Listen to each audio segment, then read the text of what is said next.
Welcome, everyone. My name is Jessica Davidman. I am the Administrative Coordinator with the Champion Provider Fellowship team based out of UCSF's Division of General Internal Medicine on the Zuckerberg SF General campus. I want to thank everyone for joining the webinar.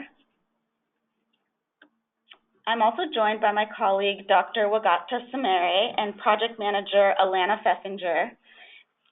And we are so glad to have everyone here.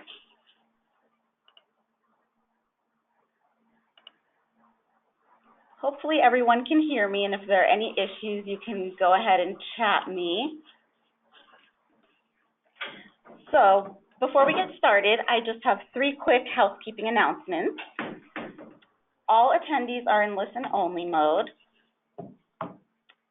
You can utilize the chat and question functions throughout the webinar, and we will be answering them in the end for a Q&A session.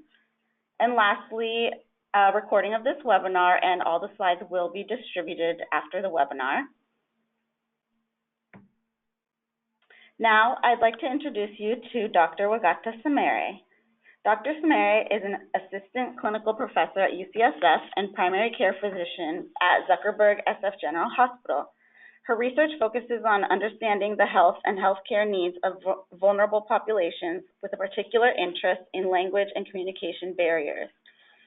She's a member of the Champion Provider Fellowship faculty, where she's the primary lead on design and content development for in-person trainings and webinars.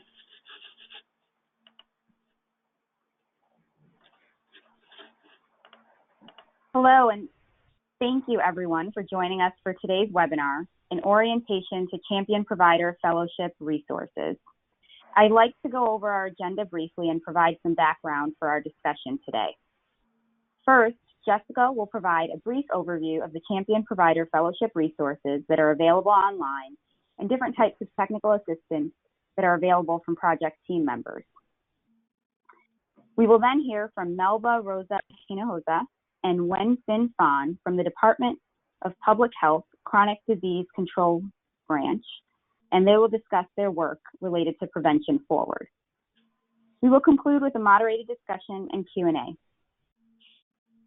Before beginning our first presentation, we will have a series of 3 poll questions, and we will ask you these same questions following the conclusion of each corresponding presentation. Recently, the Champion Provider Fellowship received funding from the California Department of Public Health's Chronic Disease Control Branch to support work related to their statewide initiative, Prevention Forward. For those of you unfamiliar with the initiative, it is funded through the Centers for Disease Control and Prevention and seeks to work with CDPH and stakeholders to implement diabetes, heart disease, high cholesterol, and stroke prevention and management strategies.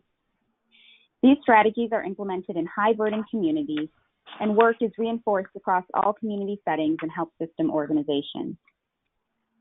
The work of Prevention Forward is complementary and distinct from that of the Champion Provider Fellowship, in that our program focuses on engaging providers in policy systems and environmental change interventions, primarily based outside of the clinic setting.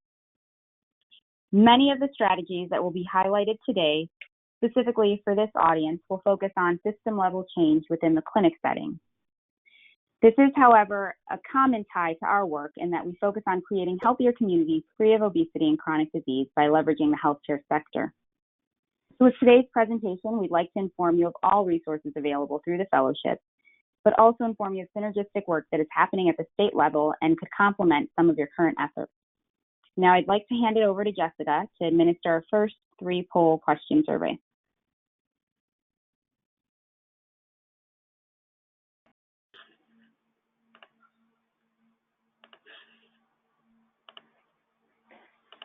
Thank you, Wagata.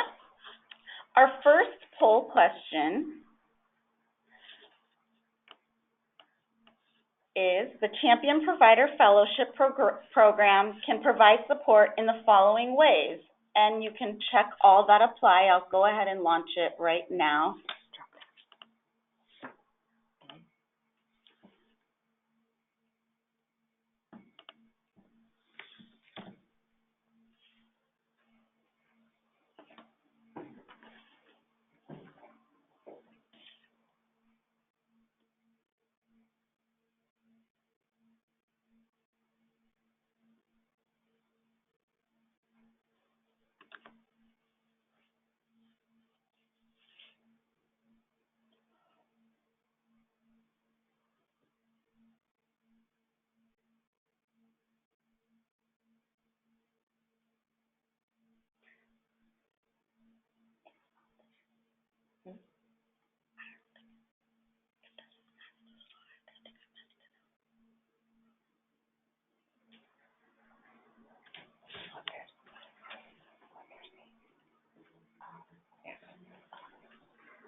All right, we'll give everybody just 2 more seconds.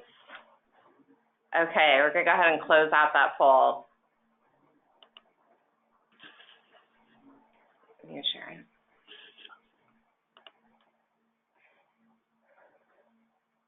Great. So it looks like a lot of people know about,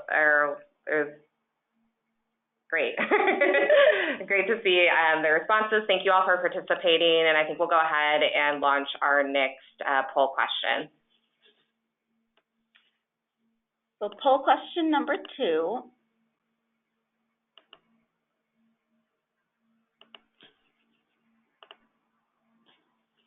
Give me 1 second.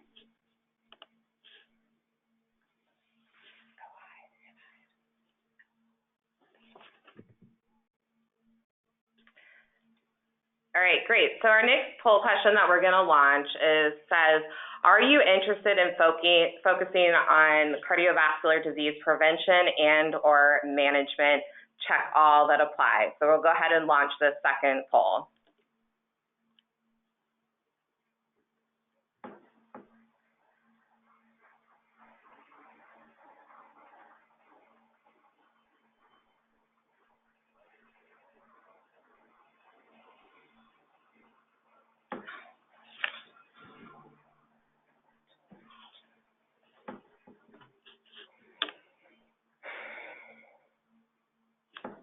And we appreciate that there's an error in the answer category. So just pretend that the second CVD prevention is actually CVD management.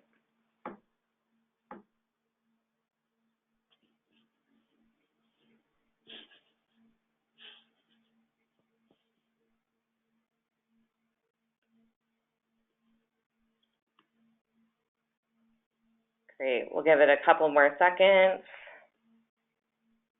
and go ahead and close that poll, and then we'll share the results with everybody. So it seems like there's a strong contingency of individuals that are interested in both chronic cardiovascular disease prevention and management. Great, so now we're gonna go ahead and move forward to our final poll before we get started with the content of today's presentation. So the question is, what can you do to promote or collaborate with prevention forward diabetes strategies? And go ahead, check all that apply.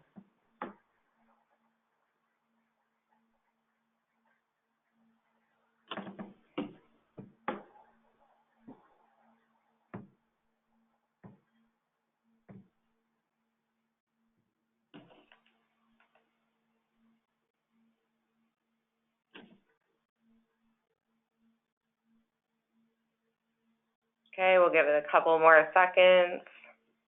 Allow everybody to participate.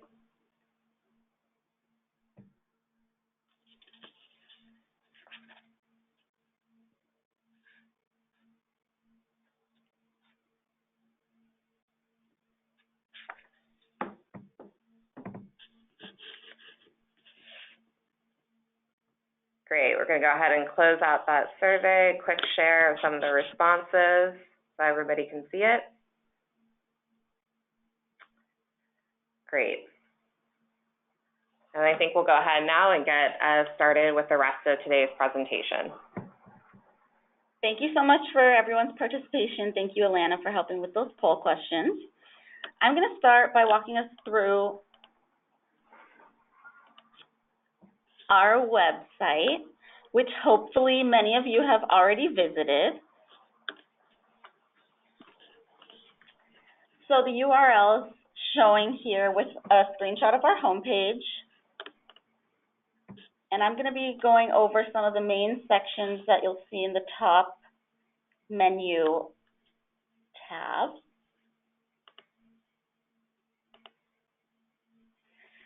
And just to remind you, our goal for today is to give you a high-level overview of what's currently available on the website, how and where to access the information, and finally highlight some enhancements that will be rolled out over the next coming months. So I'm going to start with our success stories. Every cohort, we develop a couple success stories, and we are really hoping that our current fellows can gain inspiration by looking through some of these stories of past fellows, and you can look forward to being our next highlighted fellow.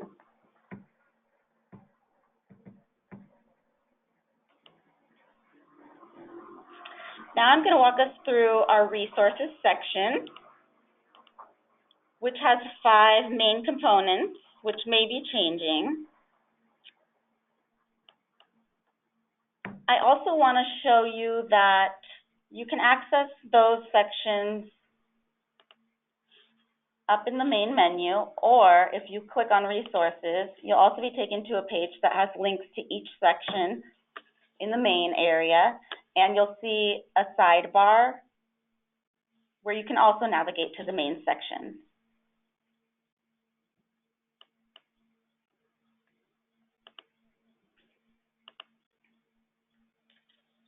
The first main section is past trainings, and within that section, we have different categories, including the onboarding trainings, where we have all the presentations and materials from those trainings. We have mini colleges, as well as media trainings and other workshops.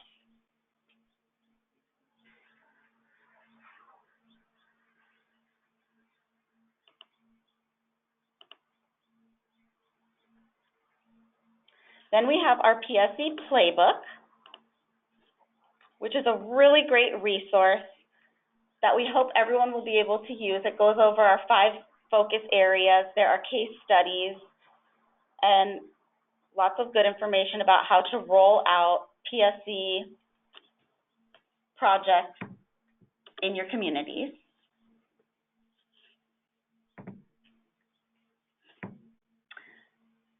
The next main section of our resources are our webinars, just like this one. We record all of our webinars and post them to our website. We also give access to the slides for everyone. And if there are materials or handouts relevant to the webinar, those will be posted on our website as well.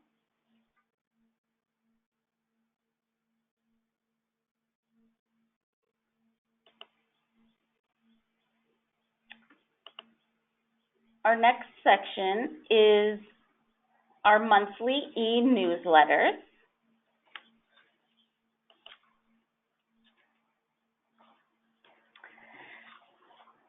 And all local health department primary liaisons, as well as champion provider fellows, are added to our distribution list when you join the fellowship.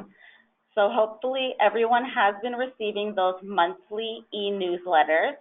They come from Constant Contact. And if you'd like other people to sign up for the newsletter, on the bottom, on the footer of almost all of our website pages, you'll see this blue section on the bottom where people can sign up. Also, some of these small details might be changing as our website goes through its changing process, but everything will hopefully be even easier to find. The newsletters typically go out on the 2nd Wednesday of each month. And we cover upcoming events, reminders for upcoming events, as well as a policy brief section. We do an organizational spotlight for different organizations that we feel you could use as resources. We also have publications and other reports and resources from the field.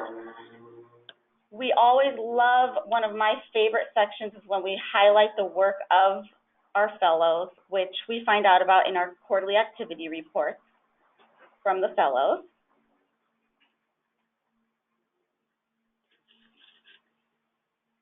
Lots of juicy stuff. Our last main section for the resources is the Prevention Forward resources, and this is a new section for us. And as Melba and Winston will provide detail on next. We have links that they've provided for us relevant to their programs and the resources they will be talking about during the second half of this webinar, as well as many documents that you can both download or contact me for printed materials. So that's really exciting. And you'll learn more about that in a minute.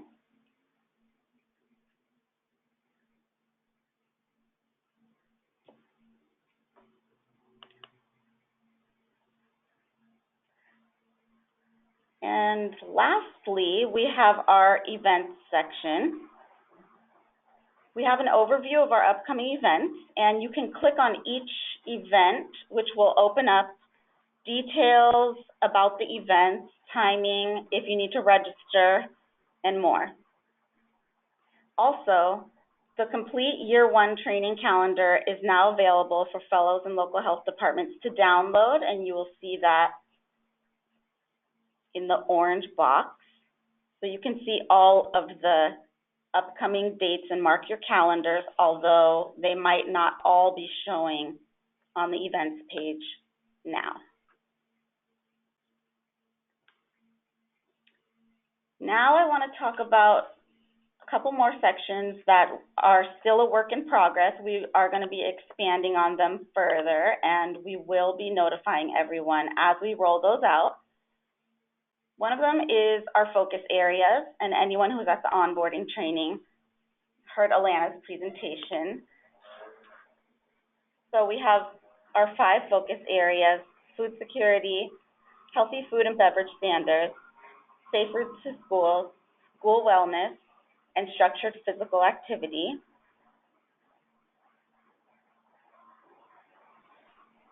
And these are also outlined in the playbook. These are actually the pictures taken from the playbook. And we will be adding resources, lots of resources to this page, which are going to be really exciting for us. The second section that we are going to be developing that you won't see at this moment is our fellow roster. So an updated roster for each cohort with the ability to search for fellows based on location and project focus area will be coming to you soon. We have with headshots and short bios from each fellow. Now I'm going to whiz us through our last couple of resources, including our project team.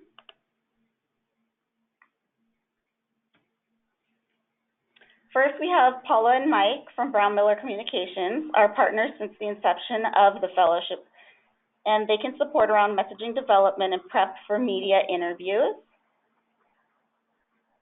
Also, our faculty have a multitude of research expertise in diabetes and chronic disease prevention, evaluation, and expertise in educating key makers around policy at both the local, state, and national level. Faculty members are available to discuss projects, ideas, and provide commentary on op-ed pieces. If you'd like to schedule an appointment with a faculty member, please reach out to me, Jessica Davidman. And as a reminder, we have our bi-monthly work in progress sessions, which are facilitated by Alicia Fernandez. Another resource of ours, which you saw in our poll question, we provide consultation on writing pieces for publication, preparation for media interviews, connectivity with subject matter experts and other champion provider fellows, research support, and access to GoToWebinar account. We also have a listserv where you can collaborate and communicate with other fellows across the state about your projects, and you can join by emailing me, and then there are instructions on how to post messages.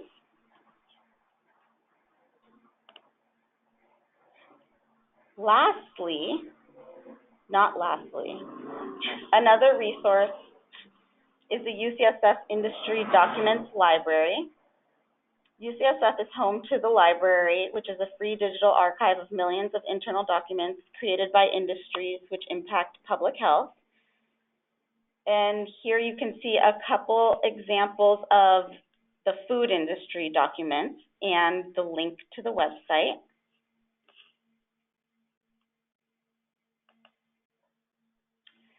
Now, lastly, just a couple reminders of upcoming events, and all of this information has been distributed, and you can also find this information when we send the webinar out.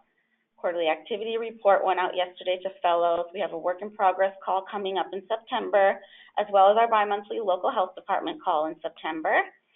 Our in-person media training on Tuesday, October 22nd for fellows, and we just announced our save the date for Spring Mini College, which is all day and in person. It's going to be Thursday, March 26th in 2020. More information will be coming about that soon. And I showed you where to access our training calendar for 2019-2020 upcoming events.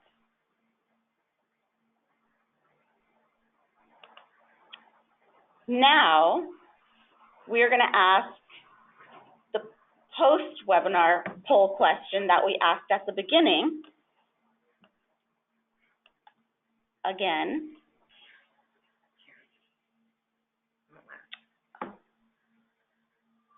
So it looks like we can't relaunch that poll. So what we're going to do is send out the post-webinar poll questions through a survey, which you'll get in an email after the webinar. Sorry about that.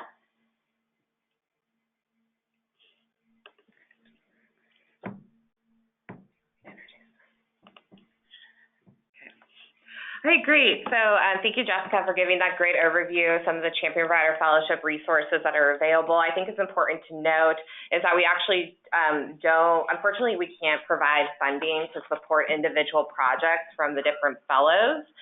So just wanted to make sure that that was clear. But I think there's some really fabulous resources that are available to not only the fellows, but also local health departments.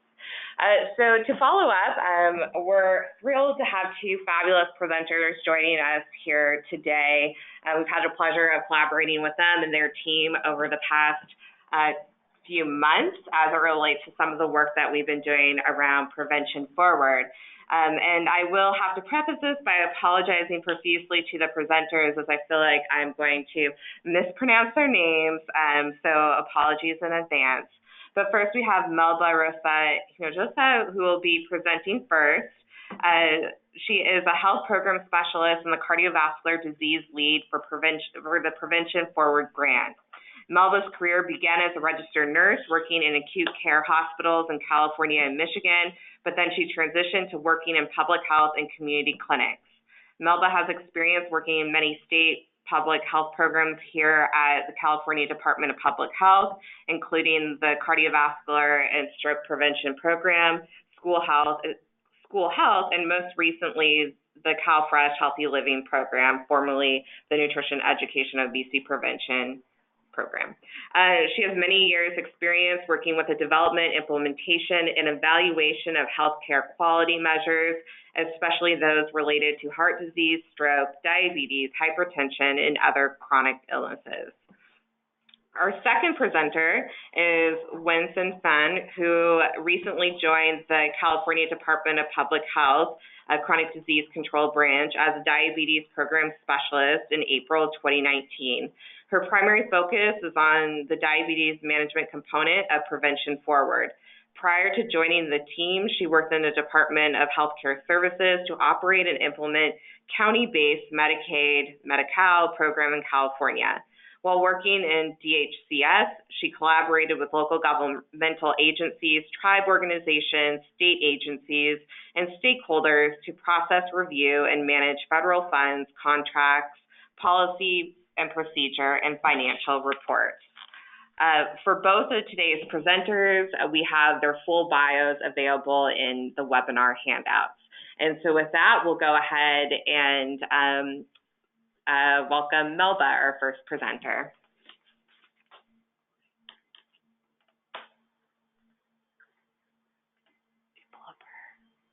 Hi, this is Melba. Can you hear me okay? Yes, we can hear you just fine.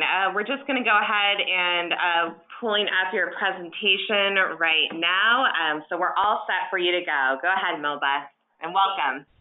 Thank you. Thank you for this opportunity.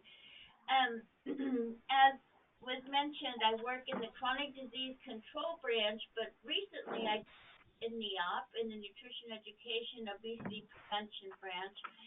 Just want to say that based on the 5 focus areas for the fellows for this cohort, we're working here kind of at the other end of the spectrum as far as the chronic disease control, prevention, and management. And in your focus areas, we're talking about healthy eat, um, physical activity, and so forth. That's the precursor. So at this point, what we're doing here in disease control branch is trying to avoid some of those diseases that can occur because of poor nutrition and lack of physical activity. Just very, very briefly, I think many of you know the statistics on cardiovascular disease. And very brief, next slide, please.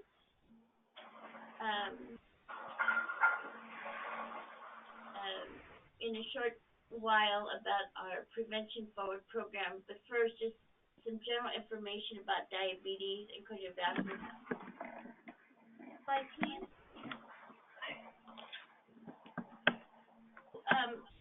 You may know that the chronic conditions in California, which include arthritis, asthma, cancer, the diabetes, heart disease, and hypertension, and stroke, cost $100 billion in medical treatment and lost productivity. And about 16 million, or 40% of Californians, live with at least one chronic condition. All Californians are at risk, but the burden is disproportionately borne by the poor. So just wanted to point that out. Next slide, please. This is just a slide from data from 2014 that shows cardiovascular disease as a leading cause of death in California. Next slide, please. And again, this figure from that 2016 Burden report, the deaths from heart disease and cancer in California from 1994 to 2014. So cardiovascular disease, Centers for Disease Control and Prevention have been focusing on this. Next slide, please. Hi, this is Wen, and this slide shows the data for diabetes comorbidities. Individuals diagnosed with diabetes or pre-diabetes are at risk of comorbidities such as cardiovascular disease, hypertension, high blood cholesterol, and therefore, management of diabetes is also important for the prevention of cardiovascular disease. Also, diabetes and hypertension can be managed by incorporating lifestyle interventions into daily routines. Authorities may make these activities more challenging. The estimated prevalence of heart disease, hypertension, high cholesterol, and arthritis were significantly high among California adults with diabetes compared to those without diabetes. Next slide, please.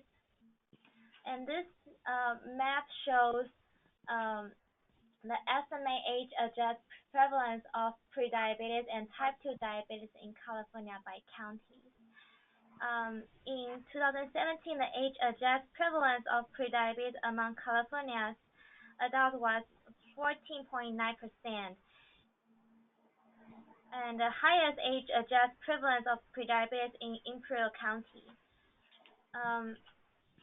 The prevalence of type 2 diabetes range from 3.8% to 13.6% across California counties. The highest age-adjusted prevalence of type is in San Bernardino County. Next slide, please. So this launches us these statistics for cardiovascular disease and heart and diabetes launches into what we're calling here at the California Department of Public Health our Prevention Forward project. We are funded by a CDC grant. It's number 1815. It's a 5-year grant, and every state in the nation has an 1815 grant, which is kind of just shows you how important cardiovascular disease and diabetes are to the CDC. The next slide, please. So the grant that we received here in California, we work with 12 different contractors across the state, and some are local health departments. They're listed here. We've circled the ones that we believe that there are fellows in those counties. So those counties do get some prevention forward money from us. We work with the Northridge Hospital Foundation. We work with UC Berkeley on their Right Care Initiative, Touro University, and then the UC Davis Medical Center. So this is where the money that we get from CDC, we work with these partners across the state. Next slide, please. So the overall goal of the Prevention Forward grant is to improve the health of Californians through the prevention and management of heart disease, high blood cholesterol, and diabetes. And I was really glad to get a question earlier on that 56% of you on the call are interested in both CVD prevention and management. So our mission is to support state and federal investments in implementing and evaluating evidence-based strategies to prevent and manage CVD and diabetes among those in California with the high burden of these diseases. Next slide, please. So the Prevention Forward grant objectives are, number one, is to increase the use of healthcare reporting systems to identify and report some standard clinical quality measures and to refer patients with chronic conditions to nationally recognized lifestyle change programs. Secondly, to identify policies and procedures to identify, manage, and prevent chronic illness. And then number three, to assess the use of team-based care models to manage, monitor, and refer patients who have chronic illnesses to these nationally recognized lifestyle change programs. Next slide, please. So the way, yes, that was great, thank you. The way that the CDC has proportioned the money is they have these two major diseases, cardiovascular disease and then diabetes. Each state, well, let me just speak for California, we were, out of 7 strategies that they proposed, we selected 5 of those strategies, and I'll go into those in a little more detail in a short period of time here. But I just want to point out that even though cardiovascular disease and diabetes are separately kind of treated, there are 2 of our 5 strategies that we work as a team together. So it is a team approach, and it's at multiple levels. So one of the strategies involves working with pharmacists. So that's to increase engagement of pharmacists in the provision of medication management or the diabetes self-management education and support for those who already have diabetes. And then on the cardiovascular disease side of working with pharmacists is to support the engagement of non-physician team members, such as pharmacists, in hypertension and cholesterol management in clinical settings. And then the second strategy is working with community health workers. And so for diabetes, it's to promote the long-term sustainability and reimbursement for community health workers. So we're exploring that idea here, pursuing it in the state of California as a way to establish and expand their use with lifestyle management programs and lifestyle change programs, and then on the CVD side is to promote sustainability for these community health workers to promote the management of hypertension and high blood cholesterol. So that's what we're working on as a team, both Wen and Bob, and there'll be a slide here later that lists who is on the Prevention Forward team and our contact information. Next slide, please. Thank you.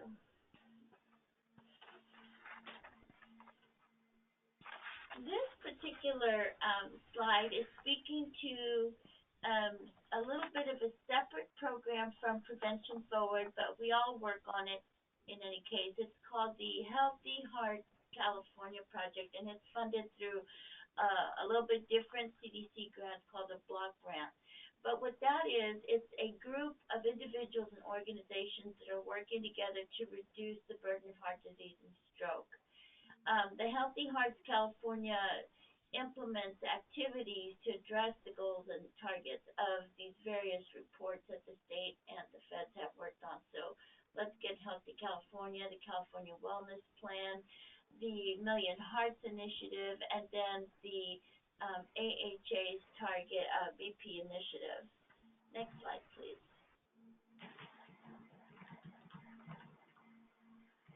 So as Wen and I talk about Prevention Forward and this Healthy Hearts California, we wanted to kind of point out what's in it for you and your professional development.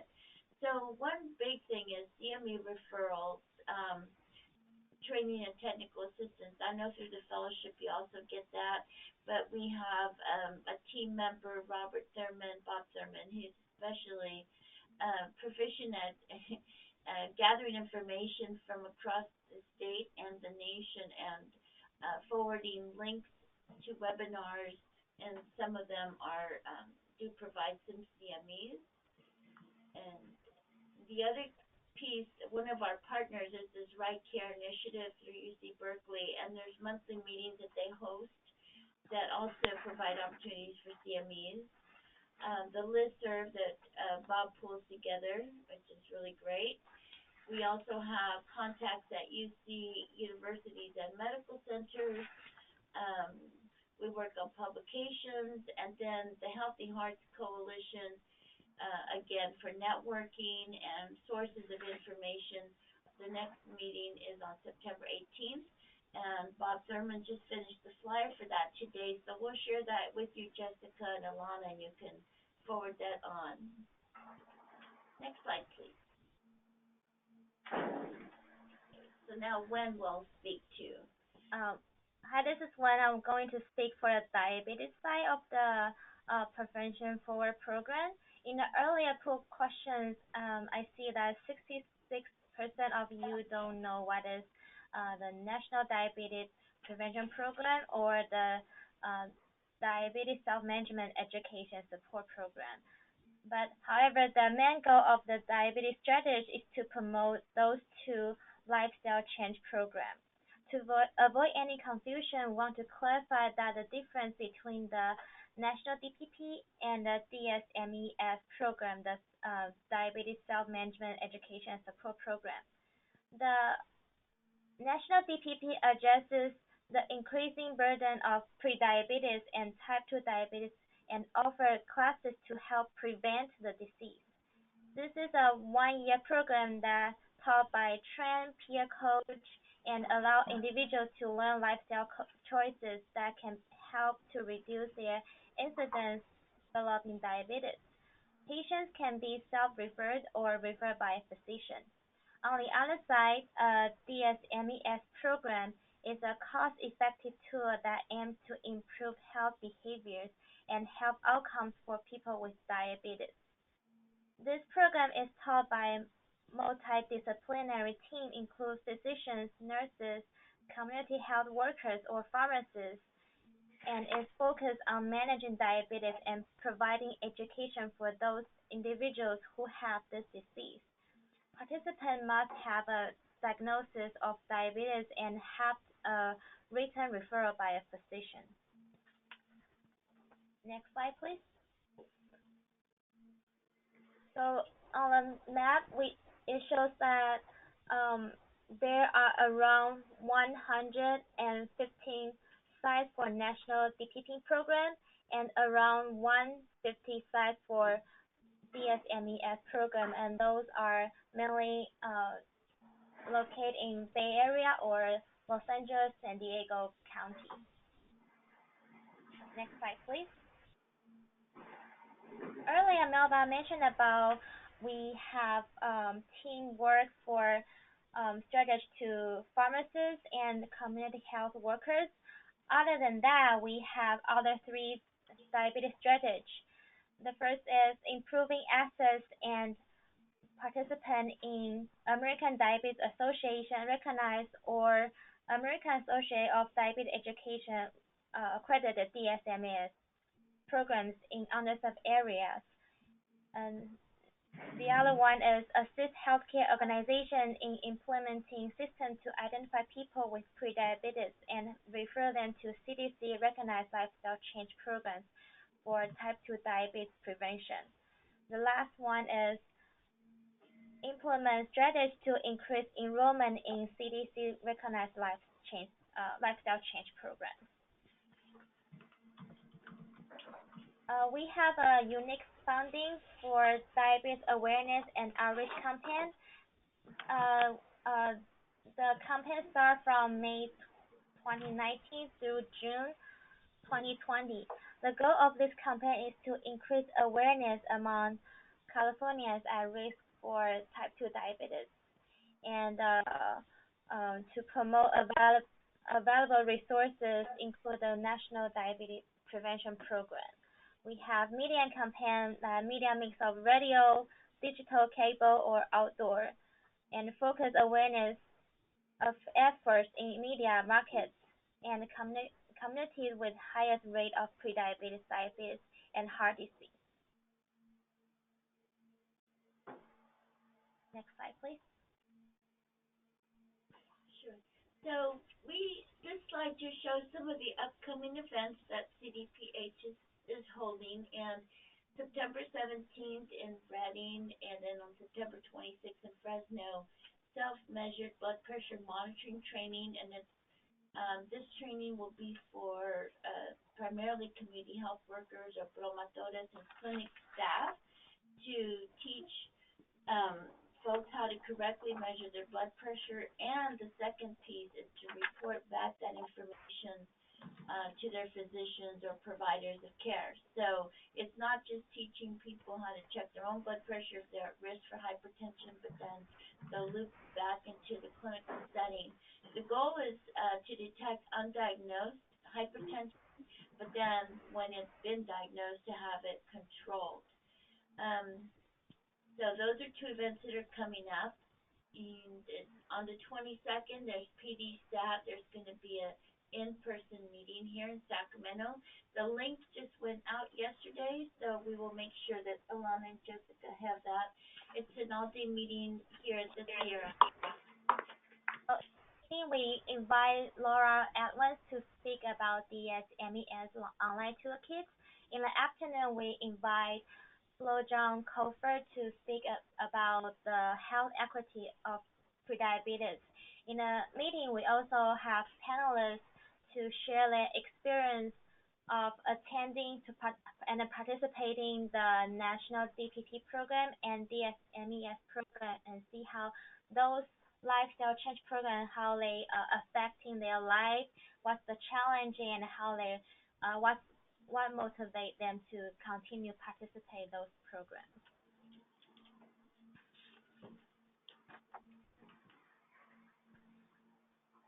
This slide is talking about we have a network called PD Stat, Prevent Diabetes Screen Test Act Today. The network was launched in 2015. The benefits of membership include collaborating with statewide projects, networking with diabetes leaders through California, and enrollment in the PDStat will keep you updating the statewide events and webinars, research, and funding opportunities. If the participant broke down into four pillars: availability, community engagement awareness, coverage, and provider engagement, screen test, and refer. We also send out monthly emails to the members to share the upcoming trainings and new diabetes resources. And if you are very interested into this network, please join the network today by click the link. We can also send our link if that's easier. We can send it to Alina or Jessica to about this program and network. We have quarterly webinar to talk about diabetes prevention and management, and then the event in the earliest slide is August 22nd event starts to one of our quarterly webinars. So the webinar, the next webinar will be in November. Next slide, please. This is just a slide with some of the resources that Gwen and I have been talking about, and that's available for you to look at later. Next slide, please. And here are the team members for Prevention Forward, as well as the Diabetes Campaign and the Healthy Hearts Coalition. You're welcome to email or call any of us on this slide. And next slide, and I think Gwen and I are done. Yep. All right. Great, thank you all so much. And I think just some of the things that I wanted to reiterate from Melba and Gwen's presentation is just that I think a lot of the success of the work that they're trying to do, which is extremely important, is supporting some of those referral mechanisms to a lot of these programs, which I think is where the partnership with healthcare and increasingly raising the awareness about some of these evidence-based interventions is very important, and kind of helping the problem solve helps how to increase those referral rates and how to identify those individuals potentially in your own clinics. So we had a few questions that came in during the presentation. So I'm going to go ahead and open it up, as Andrea will go ahead and unmute you in case you wanted to elaborate. But the question for Melba and Gwen is, for DSME, could referrals come from nurse practitioners or only physicians? I think for the DSMES program, it can come from the physician or any professional that allowed to provide a prescription. Okay.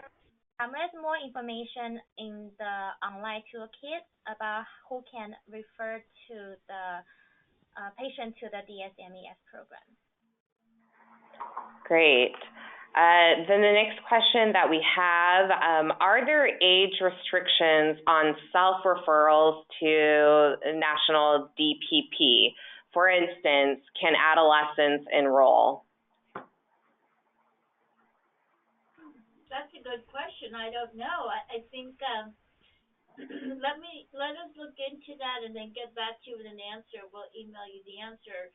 I know that with our CDC grant, our focus is adults 18 and up, but as far as the self-referral for an adolescent, I don't know. Great. The next question we have is from Stephanie Russell in Merced County. The question was, has the diabetes campaign that you all were referring to, has that been showcased in Merced County?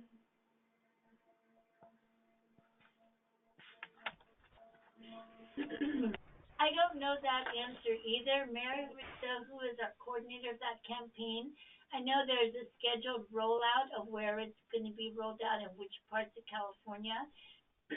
I'll try to get that rollout schedule from her and share that with you. Great. And then just a point of clarification, one of our attendees mentioned that according to the training, it looks like participants have to be 18 years or older, but we can just verify that as well. Great. And I just wanted, again, I encourage anybody who has any questions, feel free to go ahead and use the question box, and we can go ahead and follow up. Okay, great. So we have another question coming in from one of our fellows in San Francisco County. Is there any plan to develop Chinese information, as only English and Spanish materials appear to be available on the CDC website?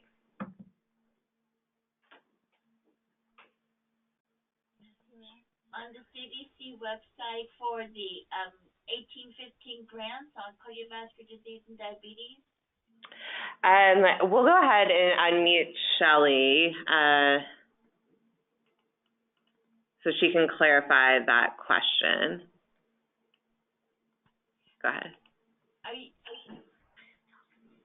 Shelley, if you go ahead and unmute yourself, you should be able to ask the question about which program you're referring to specifically.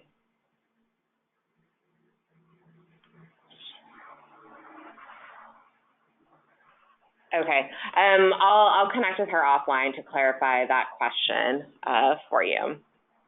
Okay, next question. Ooh, we got a slew of them coming in. So, will we in the local health department be able to access any success stories of ones or groups strategies for prevention and management?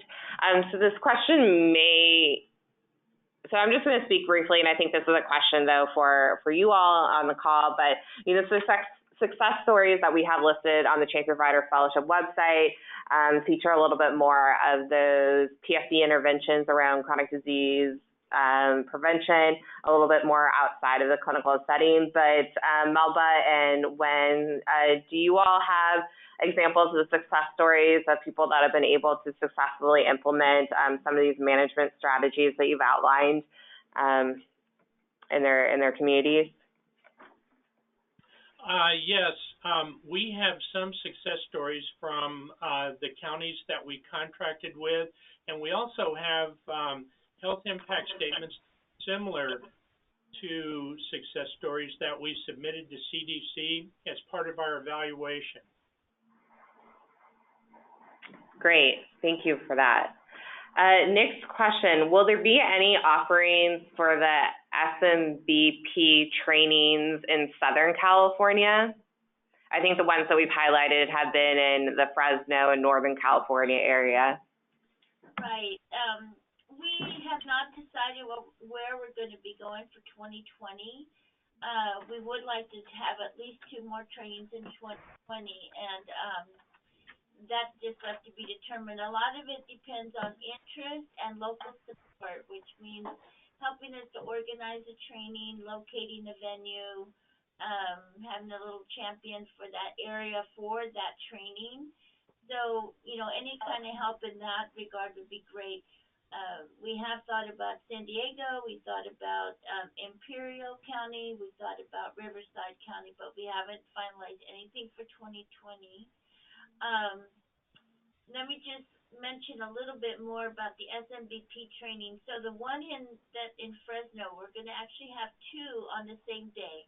One is in English and one is in Spanish, each for 50 participants. So that kind of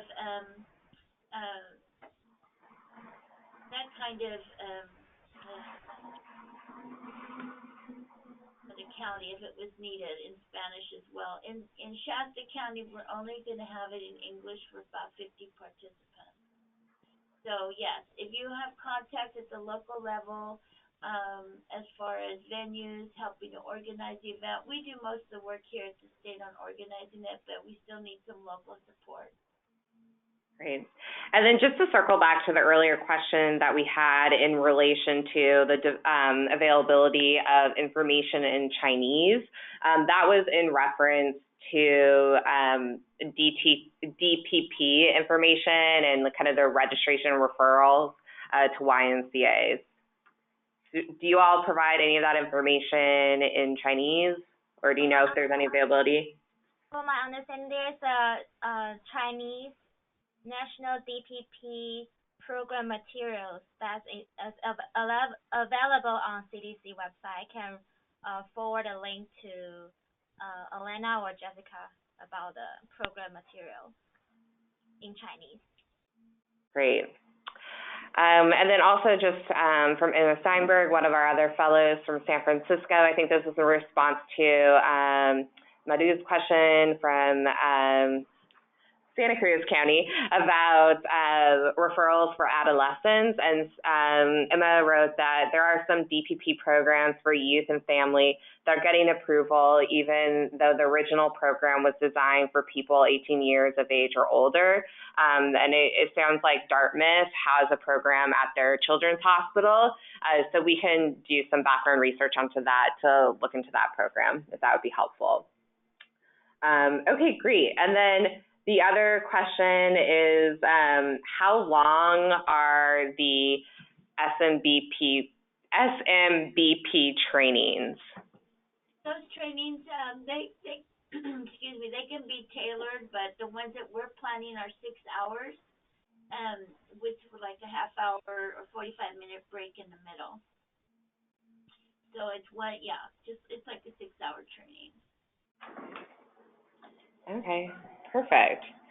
Well, I think in the interest of time, because we just have about 2 more minutes left, I think we're going to close out the Q&A questions, but if there's anybody on the call that was unable to ask a question or didn't feel like they got their question answered fully, I know there's some follow-up that we'll be doing.